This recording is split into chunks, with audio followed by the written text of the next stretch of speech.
전능하사 천지를 만드신 하나님 아버지를 내가 믿사오며 그 외아들 우리 주 예수 그리스도를 믿사오니 이는 성령으로 잉태하사 동정녀 마리아에게 나시고 본디오 빌라도에게 고난을 받으사 십자가에 못 박혀 죽으시고 장사한 지 사흘 만에 죽은 자 가운데서 다시 살아나시며 하늘에 오르사 전능하신 하나님 우편 앉아 계시다가 저리로서 산자와 죽은 자를 심판하러 오시리라.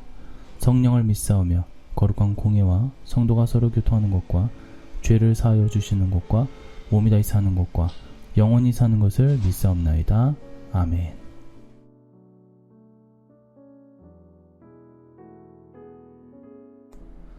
또 비유로 말씀하시되 천국은 마치 여자가 가루 서말 속에 갖다 넣어 전부 부풀게 한 누룩과 같으니라. 아멘. 할렐루야. 10월 23일 새벽 말씀을 전하도록 하겠습니다. 지금 현재 천국 비유 시리즈를 말씀을 드리는데 오늘은 네 번째 누룩 비유에 대해서 말씀을 나눠 보고자 합니다. 마태복음 13장의 천국 비유는 교회의 부흥을 확산시키는 신약시대의 역사를 담고 있습니다. 성경을 보면서 문자적으로 문맥적으로 그 의미를 깨닫고 이것이 무엇을 말씀하는 것인지를 우리가 한번 살펴보도록 하겠습니다. 누룩 비유는 두아디라 교회의 모습을 예표하고 있습니다. 두아디라는 관쓴 여자라는 뜻이요, 이것은 교회가 세상의 영광을 다 쓴 것을 말합니다. 두아디라 교회가 세속적인 타락에 덮여 있습니다. 두아디라 교회는 교회사적으로 중세의 암흑시대를 예표하고 있습니다. 콘스탄티 대제에 의해서 기독교가 국교로 공인받아 핍박하던 로마 정부로부터 지원을 받는 종교로 발돋움하게 되었습니다. 그러나 오히려 이때부터 기독교와 이방 종교가 혼합되어지고 극심한 타락이 이루어지는 시대가 되었습니다. 성경은 다양하게 보아야 합니다. 개인적으로 예수님을 영접하고 신앙생활을 해도 암흑시대가 오기 마련입니다. 믿음이 해이해지고 믿음이 약해질 때도 있습니다. 누룩은 타락한 시대를 상징합니다. 좋은 쪽으로 생각해보면 부풀림으로 해석할 수 있지만 복음, 다시 말해서 확산되는 것을 볼 수가 있죠. 그러나 나쁜 의미로는 타락으로도 볼 수 있습니다. 누룩 비유는 가로로 표현된 교회의 순수성을 변질시키는 누룩으로 보는 경우도 있고, 긍정적인 측면으로는 교회의 지역적 확장 내지는 인간의 삶을 변화시키는 복음의 위력 등으로 볼 수 있습니다. 자, 오늘 첫 번째 누룩 비유, 여자의 만든 떡이라고 하였습니다. 마태복음 13장 33절의 말씀 보면 또 비유로 말씀하실 때 천국은 마치 여자가 가루 서말 속에 갖다 넣어 전부 부풀게 한 누룩과 같으니라 라고 말씀하였습니다. 예수님은 천국을 가르치실 때 일상생활에서 볼 수 있는 예들을 사용하시는데 여자가 등장합니다. 여자는 넓은 그릇에 가루 서말, 물, 누룩을 갖다 넣어 전부 부풀게 하였다고 했습니다. 성경에서 여자는 교회로 예표됩니다. 즉 여자는 교회를 상징하는 것이죠. 교회를 통해 우리가 천국에 가게 되는 것입니다. 최초의 복음에 있어서도 여자가 교회라는 것이 밝혀집니다. 하나님의 신부로서의 교회를 가리키고 신약에서도 신부, 아내, 처녀와 같은 말들로 교회를 상징합니다. 갈라디아서 4장 4절의 말씀을 보면 때가 차매 하나님이 그 아들을 보내사 여자에게서 나게 하시고 율법 아래에 나게 하신 것은, 하나님이 아담에게서 금요일날 옆구리에 갈빗대를 떼어 하와를 창조하고 여자라고 했습니다. 아담은 오실자의 표상이라고 했습니다. 예수님의 금요일날 십자가 옆구리 찔리시고 교회를 세우셨습니다. 바로 예수님은 아담과 짝이고 같은 금요일날 하와와 또한 여자가 한 것, 그것은 바로 교회를 가리키고 있습니다. 하나님의 복음은 여자인 교회에 위탁되어 있습니다. 복음은 교회를 통해서 침투해 나가는 것이죠. 스가랴서 5장 9절의 말씀 보면 내가 또 눈을 들어본즉 두 여인이 나오는데 학의 날개 같은 날개가 있고 그 날개에 바람이 있더라. 그들이 그 에바를 천지 사이에 들었기로.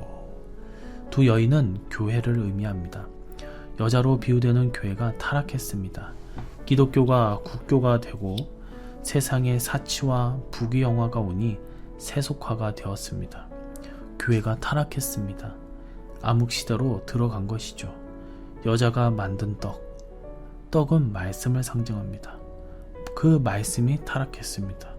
강단의 말씀이 살면 시대가 살고 교인이 살고, 강단의 말씀이 죽으면 성도 개인이 죽고 목회자 본인도 죽고 그 시대가 다 죽는 것입니다.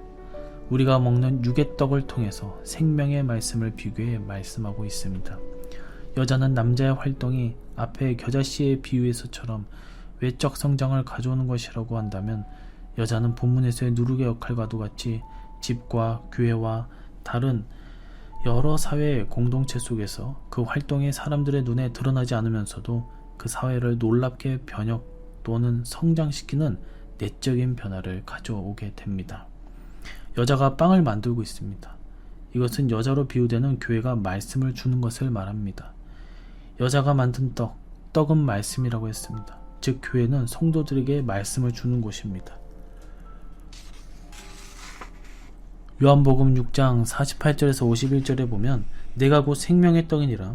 너희 조상들은 광야에서 만나를 먹었어도 죽었거니와 이는 하늘에서 내려오는 떡이니 사람으로 하여금 먹고 죽지 아니하게 하는 것이니라. 나는 하늘에서 내려오는 살아있는 떡이니 사람이 이 떡을 먹으면 영생하리라. 내가 줄 떡은 곧 세상의 생명을 위한 내 살이니라 하시니라. 광야에서 내린 떡은 육신의 떡을 말하지만 예수님은 하늘에서 내려온 산떡이십니다. 예수님께서는 단호하게 나를 먹는 자는 영원히 살리라고 말씀하셨습니다. 어느 시대나 타락하면 강단의 말씀이 타락하게 됩니다. 먹거리 때문에 병이 오듯이 암흑시대에는 사치와 부귀영화가 타락시켰습니다. 우리는 돈을 조심해야 됩니다. 돈이 생기면 타락하기가 쉽습니다. 그래서 암흑시대가 오는 것이죠. 캐톨릭이 타락해서 영적 강단이 먹을 수가 없도록 변질되어 버렸습니다. 마리아 숭배 같은 것들이 교회 안에 들어왔고, 교회가 로마에 박해가 있을 때까지는 하늘을 찌를 듯한 신앙이었습니다. 그런데 국교 시대가 되고 나서 부효해지고 말씀이 타락하니 영적인 생활도 타락하게 되었습니다. 갈라디아서 4장 26절의 말씀 보면 오직 위에 있는 예루살렘은 자유자니 곧 우리 어머니라. 사라를 위에 있는 예루살렘이라 자유자라 우리의 어머니라고 하였습니다. 사라는 참 교회입니다. 참 교회를 통해서 어머니 그의 저신 영적 말씀을 먹어야 합니다. 즉 교회의 생명 말씀은 가장 중요한 것이죠. 하갈은 땅의 율법, 아라비아에 있는 신의 산입니다. 하갈은 타락한 교회의 예표입니다. 교회가 타락하면 안 됩니다. 말씀이 타락하면 안 됩니다. 사라에게서 태어난 자만이 상속권이 있는 것이죠. 타락한 교회는 상속권이 없는 것이고 중세에 다 죽었습니다. 하갈에서 먼저 이스마엘이 태어났지만 쫓겨났습니다. 아무리 먼저 태어나도 말씀이 타락하면 진정한 교회가 될 수가 없습니다. 하나님께 드리는 제물은 어떻습니까? 깨끗해야 된다라는 것이죠. 그래서 누룩이나 꿀을 넣지 말라고 했습니다. 누룩은 타락을 의미합니다. 여자인 교회가 누룩을 넣어 빵을 만든 것은 교회의 타락을 위한 것이다라는 것이죠. 여자인 교회가 타락해서는 안 된다라는 것이죠.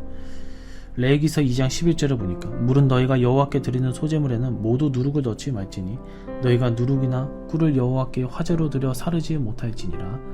또한 6장 17절의 말씀을 보면 그것에 누룩을 넣어 굽지 말라. 이는 나의 화제물 중에서 내가 그들에게 주어 그들의 소득이 되게 하는 것이라. 속죄제와 속건제같이 지극히 거룩한즉. 출애굽기 12장 15절에서 20절의 말씀을 보면 너희는 이랫동안 무교병을 먹을지니 그 첫날에 누룩을 너희 집에서 제하라. 무릇 첫날부터 일곱째 날까지 유교병을 먹는 자는 이스라엘에게서 끊어지리라. 너희에게 첫날에도 성회요 일곱째 날에도 성회가 되리니 너희는 이 두 날에는 아무 일도 하지 말고 각자의 먹을 것만 갖출 것이니라. 너희는 무교절을 지키라. 이날에 내가 너희 군대를 애굽 땅에서 인도하여 내었음니라. 그러므로 너희가 영원한 규례로 삼아 대대로 이날을 지킬지니라. 첫째 달 그 달 열 나흘 날 저녁부터 21일 저녁까지 너희는 무교병을 먹을 것이요 이래 동안 누룩이 너희 집에서 발견되지 아니하도록 하라. 무릇 유교묘를 먹는 자는 타국인이든지 본국에서 난다든지를 막론하고 이스라엘 회중에서 끊어지리니 너희는 아무 유교불이든지 먹지 말고 너희 모든 유하는 곳에서 무교병을 먹을지니라. 상당히 길죠. 이처럼 뭐예요? 하나님 앞에 드려야 되는 거예요. 예물은 깨끗해야 된다는 것입니다. 누룩은 타락을 상징한다 했습니다. 여자인 교회가 누룩을 넣어 빵을 만든다는 것은 교회가 타락했다는 것이고, 그 타락한 변질된 말씀이 아닌 말씀을 우리가 그것을 먹게 되면 우리 역시도 타락할 수밖에 없습니다. 이처럼 여자가 만든 떡, 교회가 만든 떡, 교회에서 나오는 말씀은 온전히 정말 하나님의 말씀, 100% 하나님의 말씀만 있는 순수한 주님의 그 말씀을 전해야 되고, 또 우리가 그것을 받아야 될 것입니다. 누룩을 조심하시기를 바랍니다. 우리의 신앙을 변질시키고 또한 우리의 믿음을 약하게 하는 그 누룩, 우리가 하루를 살아가실 때에 늘 경계하고 또한 구별하면서 살아가셔서 하나님 앞에 늘 칭찬과 또 하나님을 기쁘시게 할 수 있는 주님의 참된 자녀들이 될 수 있도록 은혜를 내려달라고 항상 기도하시면서 살아가시기를 주님의 이름으로 간절히 축원해 드립니다. 기도하도록 하겠습니다. 하나님 아버지 감사합니다. 오늘 천국 비유 시리즈 중 이제 네 번째 누룩 비유에 대해서 우리가 알아보았습니다. 오늘 말씀을 통해서 여자가 만든 떡, 즉 교회에서 나오는 말씀은 정말 순수하고 하나님의 말씀만 100% 있는 그 말씀만 우리가 전하고, 또한 우리가 그것을 전해 들었을 때에 우리가 또 세상으로 나가서 하나님의 말씀만 전할 수 있는 주님의 참된 백성들이 될 수 있도록 은혜를 내려 주시옵소서. 절대로 악한 자들의 또 마귀의 그 권세에 짓눌려서 그게 넘어가지 않게 하여 주시옵시고, 온전히 주님께서 또 내주하신 성령님의 직접 우리를 움직여주시는 지혜와 또 행함으로 우리가 정의롭게 또한 말씀 중심으로 깨끗한 삶, 순결하고 정결한 삶 가운데 악을 이겨낼 수 있도록 은혜를 내려 주시옵소서. 함께 해주실 것을 믿사오며 다시 오실 예수님의 이름으로 기도드리옵나이다. 아멘. 주기도문으로 새벽 예배를 마치도록 하겠습니다. 하늘에 계신 우리 아버지여, 이름이 거룩히 여김을 받으시오며 나라의 임하옵시며 뜻이 하늘에서 이룬 것 같이 땅에서도 이루어지이다. 오늘날 우리에게 일용할 양식을 주옵시고 우리가 우리에게 죄 지은 자를 사하여 준 것 같이 우리 죄를 사하여 주옵시고 우리를 시험에 들게 하지 마옵시고 다만 악에서 구하옵소서. 대개의 나라와 권세와 영광의 아버지께 영원히 있사옵나이다. 아멘.